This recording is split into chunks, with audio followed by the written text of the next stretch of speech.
आज nonstop order येतच होत्या.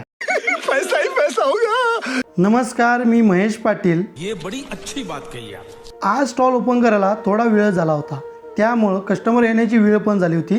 त्यामुळे पटापट स्टॉल आवरला आणि पहिली ऑर्डर आली होती रस आमलेटची. मग मी एक रस आमलेट बनवला, पोळी गरम केली आणि कस्टमरला दिली. मग हे दोन दादा आले होते, या दादांना 2 आमलेट पाव पाहिजे होते. 2 आमलेट पाव बनवले आणि दिले. एक अंडा रोल आणि 4 बॉईल अंडे. समझ गया. या भावाला एक अंडा रोल पाहिजे होता, मग एक अंडा रोल बनवला आणि पार्सल करून दिला. त्यानंतर भरपूर ऑर्डर येत होत्या, त्यामुळे 2 पॅन ठेवले आणि दोन्ही साईडला आमलेट पावाच्या ऑर्डर बनवल्या आणि पार्सल करून दिल्या. त्यानंतर बॉईल अंड्याची ऑर्डर आली होती, बॉईल अंड्याची ऑर्डर पार्सल करून दिली. त्यानंतर 2 रोल 2 आमलेट पाव, समझ गया. 2 रोल आणि 2 आमलेट पाव बनवले आणि पार्सल करून दिले. आज नॉनस्टॉप ऑर्डर येतच होत्या, त्यामुळे साहित्य पण लवकर संपलं होतं आणि आनंद भरपूर झाला होता.